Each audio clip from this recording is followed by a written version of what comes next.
പുതിയൊരു വീഡിയോയിലേക്ക് എല്ലാവർക്കും സ്വാഗതം. ഈ വീഡിയോ കണ്ട് ഇഷ്ടപ്പെടുകയാണെങ്കിൽ ഒന്ന് ലൈക്ക് ചെയ്തും സബ്സ്ക്രൈബ് ചെയ്തും സപ്പോർട്ട് ചെയ്യണേ.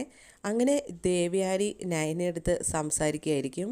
എൻ്റെ മോന് വേണ്ടിയിട്ടും അവിടെ ജയേട്ടനും ജയേട്ടൻ്റെ അച്ഛനും അമ്മയ്ക്കും വേണ്ടിയിട്ട് ഞാൻ നിന്നെ വിളിക്കാൻ വേണ്ടി വന്നാണ്. ഇനി വേണമെങ്കിൽ നിൻ്റെ മുമ്പിൽ തല കുനിച്ച് നിൽക്കണമെങ്കിൽ നിൽക്കാം, കാല് പിടിക്കണമെങ്കിൽ പിടിക്കുക എന്നൊക്കെ പറയുമ്പോൾ നയനയാണെങ്കിലും പറയും, വേണ്ടമ്മേ, എനിക്ക് അങ്ങനത്തെ ഒരു ഉദ്ദേശം ഉണ്ടായിരുന്നില്ല. അമ്മ ഫോണിൽ വിളിച്ചാൽ കൂടി ഞാൻ വരുമായിരുന്നു.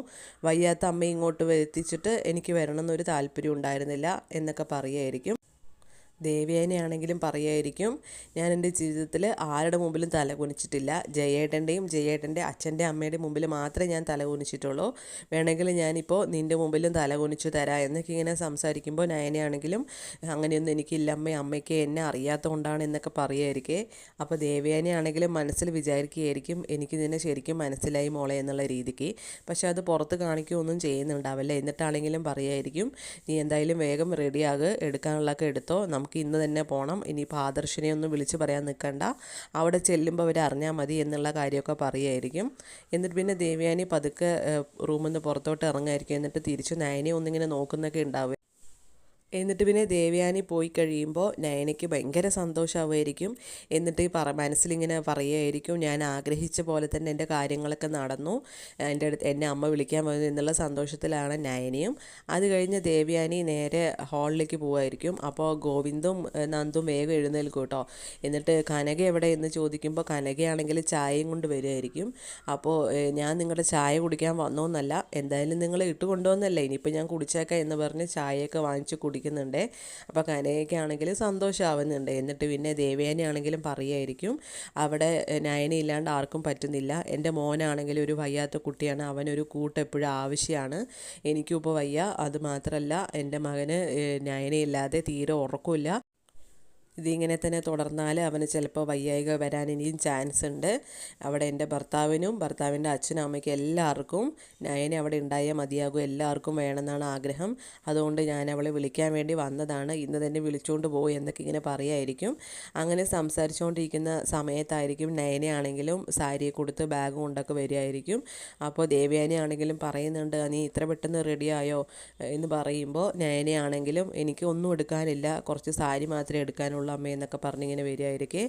എന്നിട്ട് പിന്നെ യാത്ര പറയുമായിരിക്കും അമ്മയോടും അച്ഛനോടൊക്കെ. എന്നിട്ട് നയനയാണെങ്കിലും പറയുമായിരിക്കും, അമ്മ എന്നെ ഇങ്ങോട്ട് വിളിക്കാൻ വന്നതല്ലേ, അപ്പോൾ ഞാൻ പോവാതിരിക്കുന്നത് ശരിയല്ലല്ലോ, ഞാൻ എന്തായാലും പോയിട്ട് വരാമേ എന്നൊക്കെ പറഞ്ഞ് യാത്ര പറയുന്നുണ്ടാവും കനകയെടുത്തും ഗോവിന്ദൻ്റെ അടുത്തൊക്കെ. അപ്പോൾ ഗോവിന്ദനാണെങ്കിലും പോയി വാ മോളെ, നല്ലപോലെ ശ്രദ്ധിക്കണം എന്നൊക്കെ ഇങ്ങനെ പറയുന്നുണ്ടാവും.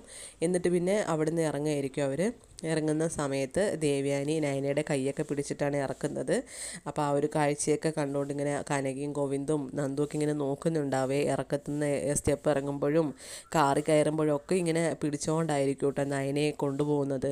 എന്നിട്ട് പിന്നെ കാറ് തുറന്നിട്ടാണെങ്കിലും പറയുന്നുണ്ട്, ഇനി ആരും വരുമൊന്നുമില്ല നിന്നെ കയറ്റാൻ വേണ്ടിയിട്ട്, കാറിൽ കയറുന്നൊക്കെ പറഞ്ഞ് ഇഷ്ടമില്ലാത്ത പോലെ ആയിരിക്കും സംസാരിക്കുക, പക്ഷെ മനസ്സിൽ നല്ല സ്നേഹം ഉണ്ടാവും കേട്ടോ. എന്നിട്ട് പിന്നെ അവർ പോയി കഴിയുമ്പോൾ ഗോവിന്ദാണെങ്കിലും കനകയെടുത്ത് പറയുമായിരിക്കും, എനിക്ക് നല്ല ടെൻഷനുണ്ട്, ഇനിയിപ്പോൾ അവിടെ പോയിട്ട് എന്താകോ, അവിടെ ഇഷ്ടപ്പെടാത്ത ഒരുപാട് പേരില്ലേ, ഇപ്പോൾ താല്പര്യമില്ലാതെ മോളുടെ അടുത്ത് ഇങ്ങനെ പറഞ്ഞയക്കണ്ടായിരുന്നു എന്നൊക്കെ പറയുമ്പോൾ നന്ദു ആണെങ്കിലും പറയും, ആദർശേട്ടൻ്റെ അമ്മ വന്നപ്പോൾ അച്ഛനാണെങ്കിലും പറഞ്ഞിട്ടുണ്ടായിരുന്നത് എന്തോ പ്രശ്നം ഉണ്ടാക്കാൻ വേണ്ടിയിട്ടായിരുന്നു എന്നല്ലേ, പക്ഷേ ചേച്ചിയെ വിളിച്ചുകൊണ്ട് പോകാൻ വേണ്ടിയിട്ടല്ലേ വന്നത്, അതുപോലെ അവിടെ പ്രശ്നമൊന്നും ഉണ്ടാവില്ലേ എന്ന് പറയുമായിരിക്കും. അപ്പോൾ കനകയാണെങ്കിലും പറയുമൊന്നും ഒരു പ്രശ്നമില്ലാതിരുന്നാൽ മതിയായിരുന്നു എന്നിങ്ങനെ പറയുമായിരിക്കും. പിന്നീട് അനിയായിരിക്കും കാണിക്കുന്നത്. അവിടെ അനാമികയാണെങ്കിലും റെഡിയായി വരികയായിരിക്കും. അപ്പോൾ വേണു പറയുന്നുണ്ട്, ഞങ്ങളുടെ മോളെ ഇപ്പോൾ നിൻ്റെ കൂടെ പറഞ്ഞയക്കുകയാണ്, അവൾക്ക് അവിടെ എന്തെങ്കിലും ബുദ്ധിമുട്ടുണ്ടായി എന്ന് വന്നാൽ പിന്നെ ഞങ്ങൾ ഇങ്ങോട്ട് കൊണ്ടുവരും, പിന്നെ നിൻ്റെ കൂടെ പറഞ്ഞു വിടുന്നു നീ വിചാരിക്കേണ്ട എന്നൊക്കെ പറയുന്ന സമയത്ത് അനിയാണെങ്കിലും പറയുന്നുണ്ട്, അതൊക്കെ അവളുടെ കയ്യിലിരിപ്പ് പോലെ ഇരിക്കും എന്നൊക്കെ പറയുമായിരിക്കേ. അവർ പറയുന്ന കാര്യങ്ങൾക്കൊക്കെ അനി എതിർത്തുകൊണ്ടായിരിക്കും സംസാരിക്കുന്നത്.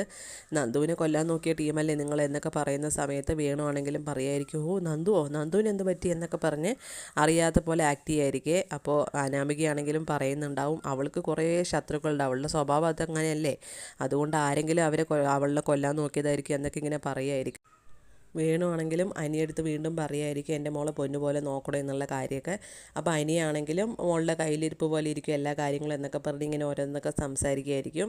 അപ്പോൾ അനാമിക എതിർത്തുകൊണ്ടായിരിക്കും അനി ഒരുപാട് സംസാരിക്കുന്നത്. അപ്പോൾ രണ്ടുപേരും അവിടെ നിന്ന് വഴക്കൊക്കെ ആയിരിക്കും. ആ സമയം അനാമികയാണെങ്കിൽ അനി വണ്ടിയിൽ കയറിയിരിക്കുകയായിരിക്കും. ആ സമയം വേണുവിൻ്റെ അടുത്ത് ചോദിക്കുമായിരിക്കും, ഞാൻ ഇനിയിപ്പോൾ പോകണോ അച്ഛൻ എന്ന് ചോദിക്കുമ്പോൾ വേണു ആണെങ്കിലും പറയും, നീ പൊക്കോ, അല്ലാണ്ട് ഇനിയിപ്പോൾ നിന്നെ വിളിച്ചുകൊണ്ട് പോകാൻ ആരും വരില്ല, നീ എന്തായാലും പോ എന്ന് പറയുമായിരിക്കും. എന്നിട്ട് പിന്നെ അനാമിക കാറിൻ്റെ ബാക്കിൽ ബാഗൊക്കെ എടുത്ത് വെച്ചിട്ട് അനിയടുത്ത് ചോദിക്കുമായിരിക്കും, ഞാൻ ഫ്രണ്ടിലിരിക്കണോ ബാക്കിലിരിക്കണോ എന്ന് ചോദിക്കുമ്പോൾ അനിയാണെങ്കിലും പറയും, നീ എവിടെ ഇരുന്നാലും കാറ് മുന്നോട്ട് തന്നെയാണ് പോകുന്നതെന്ന് പറയുമായിരിക്കും. എന്നിട്ട് പിന്നെ അനാമിക വേഗം ഫ്രണ്ടിൽ കയറി ഇരിക്കുകയായിരിക്കും. അനിയും അനാമികയും പോയി കഴിയുമ്പോൾ വേണു ആണെങ്കിലും പറയുന്നുണ്ട്, ഇത് അധികകാലം പോകുമെന്ന് തോന്നുന്നില്ല. രേവതി ആണെങ്കിൽ ആ സമയം പറയുമായിരിക്കും, അവിടുന്ന് എന്തെങ്കിലും കിട്ടാവുന്നതൊക്കെ കിട്ടിയാൽ മാക്സിമം നമുക്കത് പ്രയോജനപ്പെടുത്താമായിരുന്നു, എന്നിട്ട് പിന്നെ ഈ ഒരു ബന്ധം ഇല്ലെങ്കിലും കുഴപ്പമില്ലായിരുന്നു, നമ്മുടെ പ്രശ്നങ്ങളൊക്കെ ഒഴിവാക്കാൻ പറ്റിയാൽ മതിയായിരുന്നു എന്നൊക്കെ ഇങ്ങനെ പറയുമായിരിക്കും. അത് കഴിഞ്ഞ് കാണിക്കുന്നത് അവിടെ ജാനകിയും ജലജിയും ഇങ്ങനെ സംസാരിച്ചുകൊണ്ടിരിക്കുകയായിരിക്കും. എന്നാൽ ഏടത്തി എവിടെ പോയതായിരിക്കും എന്ന് പറഞ്ഞിട്ട് പൊക്കൂടെ. അപ്പോൾ ജാനകി ആണെങ്കിലും പറയുന്നുണ്ട്, വേറെ എവിടെ പോകാനാ, കരൾ തന്ന കുട്ടിയുടെ കാര്യം അന്വേഷിക്കാൻ പോയതായിരിക്കും എന്ന് പറയും. അപ്പോൾ ജലജി ആണെങ്കിലും പറയും, ഏടത്തേക്ക് എന്തിൻ്റെ സൂക്കേടാണ്, ഇങ്ങനെ പൈസയൊക്കെ 50 ലക്ഷത്തിൻ്റെ ചെക്കാണ് ആ കുട്ടിയുടെ പേരിൽ ഇട്ടത്, ഇവിടെ എൻ്റെ ബാങ്ക് ബാലൻസ് ആണെങ്കിൽ 0 ആണ്, ഇങ്ങനെയൊക്കെ കൊടുക്കേണ്ട ആവശ്യം വല്ലതും ഉണ്ടോ എന്ന് പറയുമ്പോൾ ജാനകി ആണെങ്കിലും പറയും, അതെല്ലാം ഏടത്തിയുടെ പൈസ തന്നെയാണ്, അച്ഛനാണെങ്കിലും അമ്മയാണെങ്കിലും കോടിക്കണക്കിന് രൂപയാണ് ഏടത്തിയുടെ പേർക്ക് ഇട്ടിട്ടുള്ളത്, അതുകൊണ്ട് അതിൽ നിന്ന് 50 ലക്ഷം പോയാൽ ഏടത്തിക്ക് ഒരു കുഴപ്പമില്ല എന്നൊക്കെ ഇങ്ങനെ പറയുമായിരിക്കും. ഏടത്തി അങ്ങനെ ചെയ്യുന്നതിൽ ഇപ്പോൾ തെറ്റൊന്നുമില്ലല്ലോ, കരൾ കൊടുത്ത കുട്ടിക്ക് വേണ്ടിയിട്ടല്ലേ എന്നൊക്കെ ഇങ്ങനെ സംസാരിക്കുകയായിരിക്കും. എന്നിട്ടാണെങ്കിലും നമ്മുടെ ജാനകിയാണെങ്കിലും പറയുമായിരിക്കും, അത് അനിയല്ലേ വരുന്നത് എന്ന് പറയുമായിരിക്കും. ഒരു കാറ് വരുന്ന സമയത്ത് കാറിൽ നിന്ന് അനി ഇറങ്ങുന്ന സമയത്ത് ജാനകിയാണെങ്കിലും പറയുമായിരിക്കും, അനാമിക മോളും കൂടെ ഉണ്ടായാൽ മതിയായിരുന്നു ഭഗവാനെ എന്ന് പറയുന്ന സമയത്ത് ജലജിയാണെങ്കിലും മനസ്സിൽ വിചാരിക്കുകയായിരിക്കും, അനാമിക ഉണ്ടാവല്ലേ എന്നിങ്ങനെ വിചാരിക്കുകയായിരിക്കും. അത് കഴിഞ്ഞ് അനാമിക ഇറങ്ങി വരുന്നുണ്ടാവും. അപ്പോൾ അത് കാണുമ്പോൾ ജാനകിക്കാണെങ്കിൽ ഭയങ്കര സന്തോഷമാകുമായിരിക്കും. ജലജിയാണെങ്കിൽ കള്ളച്ചിരിയൊക്കെ ചിരിക്കുന്നുണ്ടാവും. എന്നിട്ട് പിന്നെ വേഗം വന്ന് അനാമിക ജാനകിയെ കെട്ടിപ്പിടിക്കുന്നൊക്കെ ഉണ്ടാവും. എത്ര നാളായി മോളെ കണ്ടിട്ട്, സുഖമാണോ എന്നൊക്കെ പറഞ്ഞ് ഭയങ്കര വർത്താനം കാര്യങ്ങളൊക്കെ ആയിരിക്കും. അങ്ങനെ ഇവർ സംസാരിച്ചുകൊണ്ടിരിക്കുന്ന സമയത്തായിരിക്കും ദേവയാനിയും നയനിയും വരുന്നത്. അപ്പോൾ ദേവയാനി ആദ്യം കാറിൽ നിന്ന് ഇറങ്ങുന്ന സമയത്ത് അനാമികയ്ക്ക് ഭയങ്കര സന്തോഷമായിരിക്കും, ചിരിക്കുന്നൊക്കെ ഉണ്ടാവും. അത് കഴിഞ്ഞായിരിക്കും നയന ഇറങ്ങുന്നത്. അപ്പോൾ നയനയെ കാണുന്നതോടുകൂടി അനാമികയും ജലജിയും ജാനകിയും ഒക്കെ ഒന്ന് ഭയങ്കരമായിട്ട് വായും പൊളിച്ച് അന്തം വിട്ട് നോക്കുകയായിരിക്കും. അനിയാണെങ്കിൽ ചിരിച്ചുകൊണ്ടായിരിക്കും നോക്കുന്നത് സന്തോഷമായിട്ട്.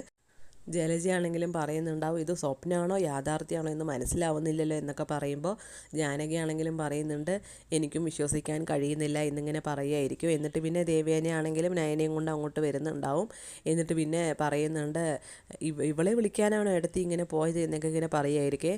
അപ്പോൾ അനാമികയായിരിക്കും നോക്കിക്കൊണ്ട് ദേവയാനിയാണെങ്കിലും പറയുമായിരിക്കും, മോള് വരുന്ന സമയത്ത് തന്നെ ഞങ്ങൾ ഇവളെയും കൊണ്ട് വന്നതിൽ മോൾക്ക് വിഷമമുണ്ടോ എന്നറിയാം, പക്ഷേ മോള് വരുന്ന സമയം ഇതാണെന്ന് എനിക്ക് അറിയില്ലായിരുന്നു എന്നൊക്കെ ഇങ്ങനെ പറയുമായിരിക്കും.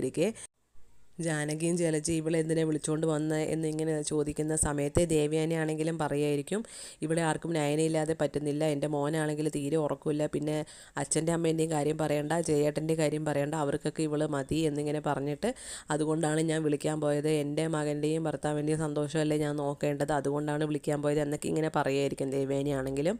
അപ്പോൾ അനാമികയാണെങ്കിലും പറയുന്നുണ്ട്, ഇവള് വരുന്നതൊക്കെ കൊള്ളാം, എന്നെ വെറുതെ ഉപദ്രവിക്കാതിരുന്നാൽ മതിയായിരുന്നു, ഇവളുള്ള ചേച്ചിയും കണക്കാണ് എന്നിങ്ങനെ പറയുമായിരിക്കും. അപ്പോൾ നയനയാണെങ്കിലും പറയുന്നുണ്ട്, ഞാൻ ആരോടും ഒന്നും കാണിച്ചിട്ടില്ലല്ലോ എന്നിങ്ങനെ പറയുന്ന സമയത്ത് അനാമികയാണെങ്കിലും പറയുമായിരിക്കും, ഉണ്ടല്ലോ, നീ ആണെങ്കിലും ചേച്ചിയാണെങ്കിലും എന്നെ മനസ്സിന് വിഷമിപ്പിച്ചിട്ടുണ്ട് ഒരുപാട് ഓരോന്നൊക്കെ പറഞ്ഞിട്ട് എന്നൊക്കെ ഇങ്ങനെ പറയേ. എന്നിട്ട് പിന്നെ ജാനകിയും ജലജിയാണെങ്കിലും നയനെ അകത്ത് കയറ്റണ്ട എന്നുള്ള രീതിക്ക് സംസാരിക്കുന്ന സമയത്ത് അനിയാണെങ്കിലും പറയുമായിരിക്കും, നിങ്ങളെക്കാളൊക്കെ മൂത്ത മരുമകളാണ് ദേവയാനി വല്യമ്മ, അപ്പോൾ വല്യമ്മയാണ് നയനയെടുത്ത് വിളിച്ചുകൊണ്ട് വന്നിട്ടുണ്ടെങ്കിൽ ദേവയാനി വല്യമ്മയ്ക്ക് നയനയെടുത്ത് അകത്ത് കയറ്റാനുള്ള അധികാരവും ഉണ്ട്, അതിപ്പോൾ ആരും പറയുമൊന്നും വേണ്ട എന്നിങ്ങനെ പറയേ. അപ്പോൾ ദേവയാനി ആണെങ്കിൽ ആ ഒരു അനി അങ്ങനെ പറയുന്ന സമയത്ത് ഒന്ന് ചിരിക്കുന്നുണ്ട് ചെറുതായിട്ട്. എന്നിട്ട് ഇങ്ങനെ മനസ്സിൽ പറയുകയാണ്, എൻ്റെ മരുമകൾ ഇനി ഈ വീട്ടിൽ നിന്ന് എവിടേക്കും പോവില്ല, ഇവിടെ തന്നെ കാണും എന്നിങ്ങനെ പറയുമ്പോൾ നയനയാണെങ്കിലും ദേവയാനി ഒന്നിങ്ങനെ നോക്കുന്നുണ്ടാവും. അപ്പോൾ ഇതെല്ലാം കാണിച്ചുകൊണ്ടാണ് ഇന്നത്തെ വിശേഷങ്ങൾ ഇവിടെ അവസാനിക്കുന്നത്.